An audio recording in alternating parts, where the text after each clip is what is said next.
विमलयततं चिन्तये तव सर्वसिद्धये ॐ श्री वेदव्यासाय नमः ध्यानं समर्पयामि आवाहनम्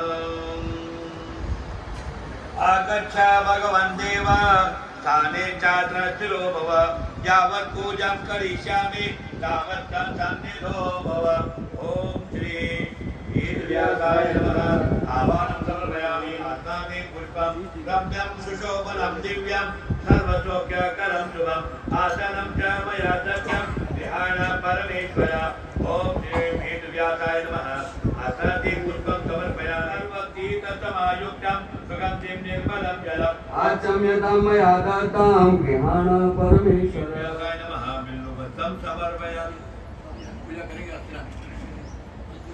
श्री वेदव्यासाय नमः अंग पूजा निमित्तं पुष्पे बिल्वपत्रे अर्चना अंग पूजां करिष्ये ओम पाराशर्याय नमः पादौ पूजयामि ओम गुरुत्तमाय नमः वल्गौ पूजयामि ओम जैम्यानि विशिष्टरूपिणाय नमः जगे पूजयामि ओम जन्मेजय विशाखनाय नमः ज्ञानमे पूजयामि ओम उदित तपोबलाय नमः गुरु पूजयामि ओम गुरु वंश विवर्धकाय नमः अग्नि पूजयामि ओम वेदो दत्ते नमः वृक्ष पूजयामि ओम भारत काव्योद्भव भुवे नमः भुजो पूजयामि कल्पितानेक पुराणाय नमः करो पूजयामि सूत्रकदे नमः स्कंदो पूजयामि कृष्णाय नमः कंठं पूजयामि वसिष्ठप्ते नमः वक्त्रं पूजयामि देवायनाय नमः दन्तान् पूजयामि उद्दीतापहारिणे नमः कपोलं पूजयामि नारदानुशिष्टाय नमः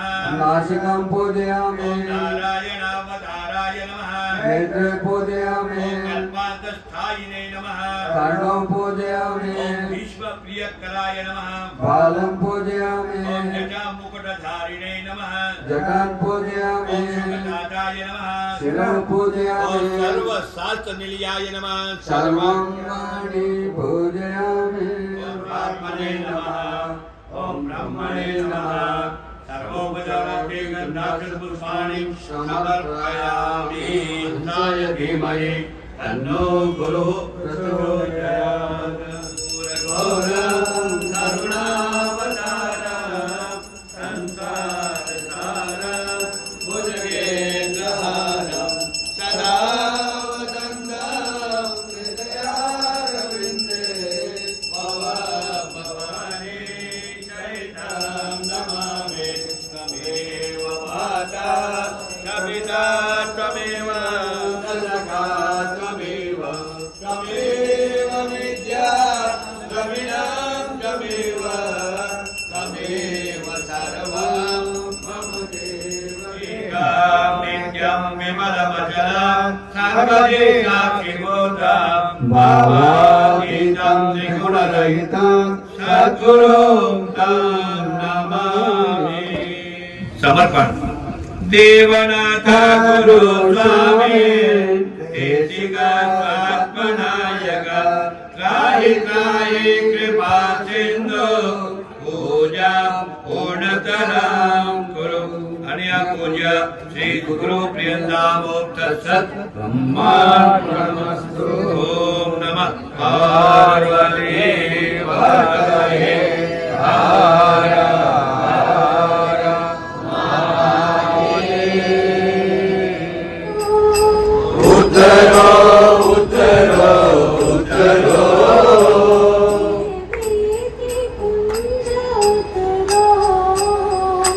हे प्रीति पुंज उतरो हे सामने गुरु उतरो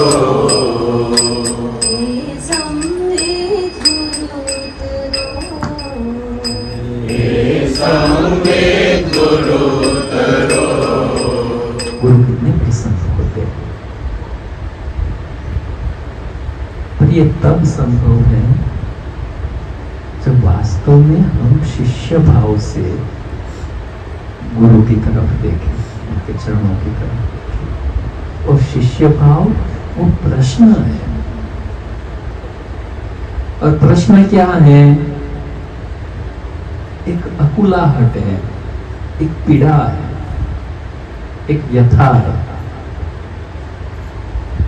शिष्यत्व व्यथा है।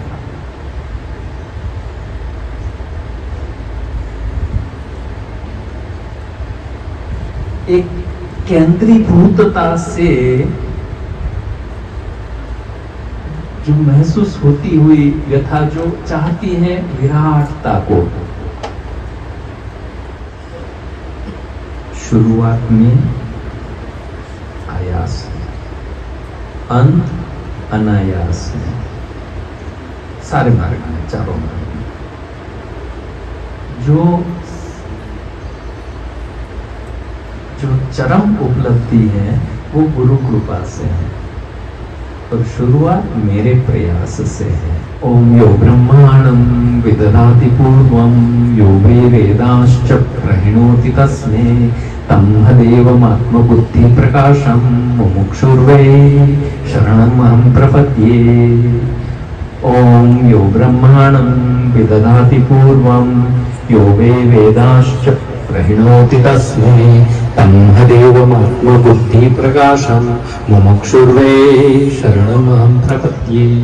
ओम यो ब्रह्मांडं विदधाति पूर्वं यो वै वेदांश्च प्रणोति तस्मै तन्मदेवमात्मबुद्धि प्रकाशं मुमुक्षुर्वै शरणमहं प्रपद्ये। इसमें ओम शांति शांति शांति जप के दरमियान बोलने की जरूरत नहीं होती है। और इसका अर्थ संक्षेप में बता दो 1 मिनट में। यह सृष्टि के पूर्व से शुरू होता है। ब्रह्मा को जिन्होंने प्रकट किया, ब्रह्मा को प्रकट करके जो वेद जो देने का आप सब जानते हो, हा? तो वेद को भी जिन्होंने निःसृत किया श्वासोश्वास से, और ब्रह्मा जी को जो वेद दिया वो परमात्मा तत्व चाहे विष्णु के रूप में अनुसंधान करो। उनकी शरण में मैं जाता हूं, उनकी शरण लेता हूं। इसलिए लेता हूं कि ये जो मेरी घुटन है, मोक्ष का मतलब शून्य हो जाना नहीं है।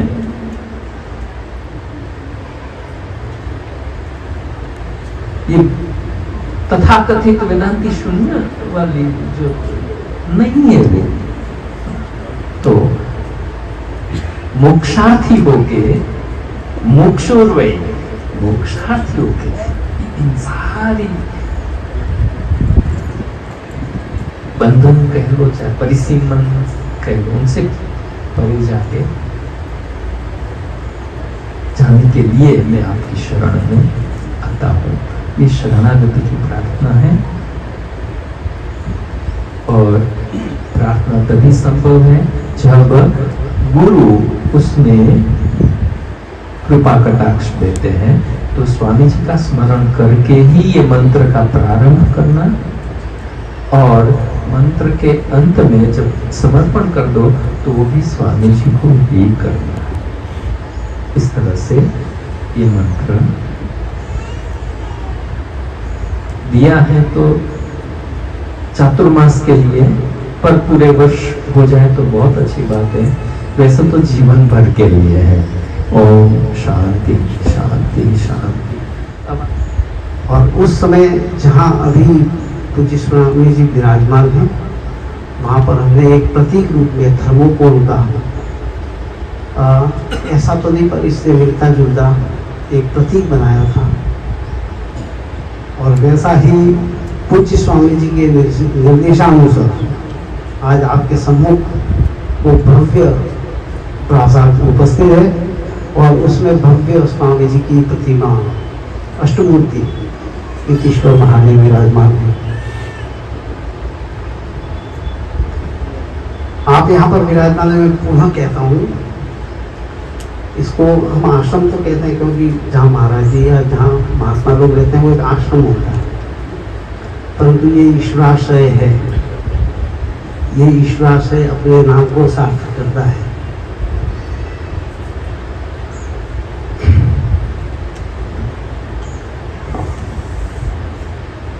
यह स्थान पूज्य श्री ने अपने एकांतवास के लिए चुना था। उसका मैं प्रत्यक्ष रूप से आपके सामने खड़ा हूँ, क्योंकि इसका चयन मैंने ही किया था।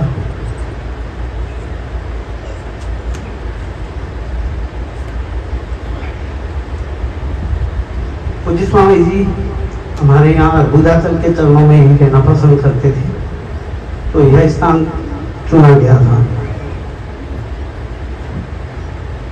एकांतवास में रहते हुए पूज्य स्वामी जी के एक निवेदन भी था कि क्योंकि यहाँ पर कोई नहीं आ पाया था, हमारे सुधीर भाई साहब के पिताजी और माताजी, एक बार मैं उनको यहाँ भ्रमण के लिए ले गया था, तो उन्होंने मेरे से पूछा कि भरत भाई हम आश्रम में तो नहीं आएंगे, हमको दूर से ही बता दो कि वो आश्रम किस जगह है।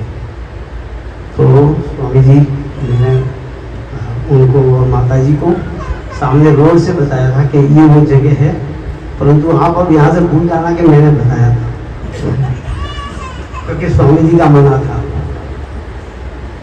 परंतु जब स्वर्ण जयंती उत्सव हुआ तो पूज्य श्री स्वामी जी ने स्वयं में आप सभी के लिए यह आश्रम यहाँ आने के लिए आपको निमंत्रित किया, और आप सभी लोग यहाँ आए थे।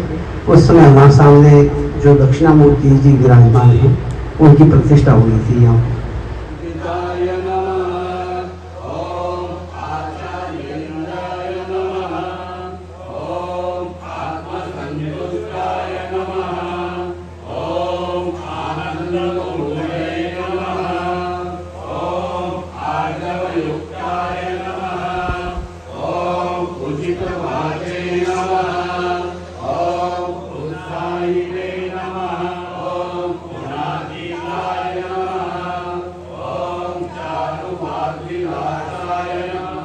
निष्ठाय नमः। ॐ ब्रह्मात्मविदे नमः। ॐ भक्ताय नमः। ॐ मधुरभाषिणे नमः। महादेव चरणं चरणं महादेव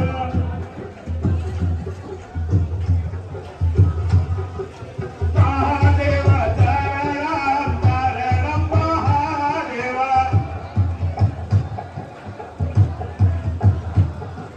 महादेव चरणं चरणं महादेव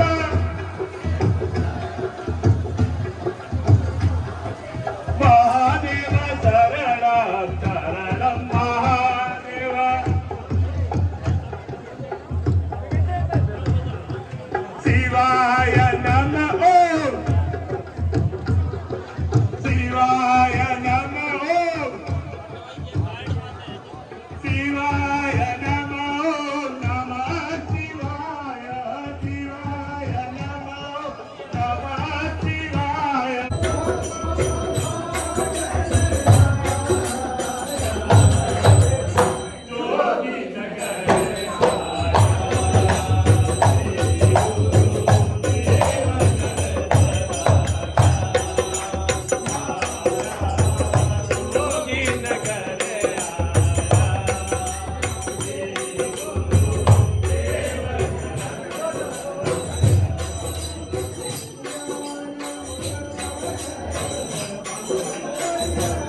कृपया जल्दी करें, आगे से आगे बढ़ते रहें।